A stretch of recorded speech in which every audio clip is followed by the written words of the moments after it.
ദയവ് ചെയ്ത് ഈ വീഡിയോ ആരും സ്ക്രോൾ ചെയ്ത് പോകരുത്. കാരണം എന്താണെന്ന് വെച്ചാൽ ഈ കുട്ടികൾക്ക് നമ്മൾ വാങ്ങിക്കൊടുക്കുന്ന ഈ പല കളറിലുള്ള മിഠായികളുണ്ടല്ലോ, അതിൽ ഒരുപാട് കെമിക്കലും പലതരത്തിലുള്ള കളർ കൈമടക്കം ഒട്ടിപ്പിടിക്കുന്ന പലതരത്തിലുള്ള കളറുകളാണ് ഉള്ളത്.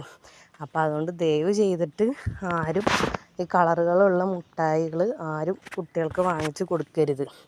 അതിൻ്റെയൊക്കെ ബാക്ക് സൈഡിൽ നമ്മളിപ്പോൾ എന്ത് മിഠായി ആണെങ്കിലും അതിൻ്റെ പാക്കറ്റ് നോക്കി കഴിഞ്ഞാൽ അതിൽ ഇൻഗ്രീഡിയൻസ് എന്ന് പറഞ്ഞൊരു ഓപ്ഷൻ ഉണ്ടാവും. അപ്പോൾ ആ ഇൻഗ്രീഡിയൻസ് നോക്കി കഴിഞ്ഞാൽ തന്നെ അതിൽ E102 E123 E124 അങ്ങനെയൊക്കെ ഓരോ നമ്പേഴ്സ് ഉണ്ടാവും. അപ്പോൾ അത് നിങ്ങൾ ജസ്റ്റ് ഗൂഗിളിലൊന്ന് സെർച്ച് ചെയ്ത് നോക്കിയാൽ അറിയാൻ പറ്റും അതിൻ്റെ സൈഡ് എഫക്ട്സ് എന്താണെന്നുള്ളത്. അതുപോലെ INS-132 INS-122 ഇതൊക്കെ അമേരിക്കയിലും യൂറോപ്പിലൊക്കെ ബാൻ ചെയ്തതാണ് ഈ കളറുകളൊക്കെ. പക്ഷേ നമ്മുടെ ഇവിടെ പല ഫുഡിലും അതൊക്കെ യൂസ് ചെയ്യുന്നുണ്ട്. അപ്പോൾ എല്ലാവരും ഇൻഗ്രീഡിയൻസ് നോക്കിയിട്ട് വേണം കുട്ടികൾക്ക് ഓരോന്ന് വാങ്ങിച്ച് കൊടുക്കാനായിട്ട്. ഞങ്ങളിതിപ്പോൾ ടെസ്റ്റ് ചെയ്ത് നോക്കിയപ്പോൾ ഈ കളറുകൾ വേണ്ട കയ്യുമ്പോൾ നല്ലപോലെ ഒട്ടുന്നുണ്ട്, കയ്യിൽ നല്ല പതിയണുണ്ട്.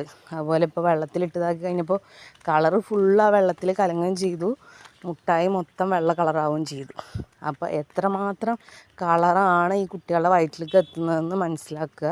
അപ്പോൾ അതുകൊണ്ട് ആരും ദയവ് ചെയ്തിപ്പോൾ വരുന്ന ജെംസ് ആണെങ്കിൽ പോലും പണ്ടത്തെ ജെംസിൻ്റെ അത്ര ക്വാളിറ്റി ഒന്നും ഇല്ല ഇപ്പോഴത്തെ ജെംസ് അടക്കം.